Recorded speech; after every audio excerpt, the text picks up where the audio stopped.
ထိုင်းနိုင်ငံမှာအလှဆုံးမြို့လို့ပြောရင်လူတိုင်းအမြင်မတူကြပေမဲ့လူကြိုက်များပြီးအယမ်းလှတဲ့ရှုခင်းတွေကြောင့်နာမည်ကြီးရဲ့မြို့တွေကတော့နံပါတ်1ချင်းမိုင်ပါတောင်တန်းလှလှတွေနဲ့အေးမြရဲ့ရာသီဥတုရှိပြီးရှေးဟောင်းဖျားเจ้าတွေပေါများပါတယ်တဘာဝနဲ့ယဉ်ကျေးမှုအလှတွေပေါင်းဆက်ပြီးလှနေတဲ့မြို့ဖြစ်ပါတယ်တဘာဝအလှကြိုက်သူတွေအတွက်အယမ်းသင့်တော်ပါတယ်နံပါတ်2ဖူးခတ်တာ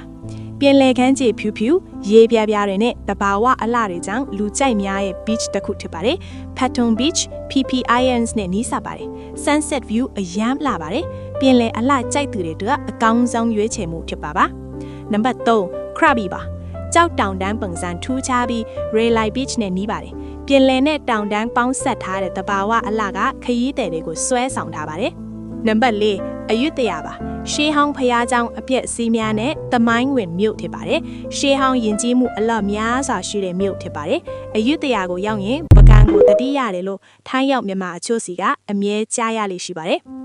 နံပါတ်5ဘန်ကောက်ပါမြို့တော်ရဲ့အလင်းရောင်ကြောင့်ညဘက်တွေမှာအတအားလှပါတယ်ကြပရီယာ River View နဲ့ Wat Arun Icon Siam Modern City View နဲ့ Traditional ပေါင်းဆက်ထားတဲ့မြို့ဖြစ်ပါတယ်ဘန်ကောက်ဆိုလူတိုင်းသိကြသဘောကျကြရဲ့လူစီကန်းတဲ့မြို့ဖြစ်ပါတယ်မိတ်ဆွေတို့ရောဘယ်မြို့အလှတယ်ထင်လဲရှင်နောက်လဲစိတ်ဝင်စားစရာတွေတင်ပေးမှာမို့အကောင့်လေး follow ပေးကြပါအောင်ရှင်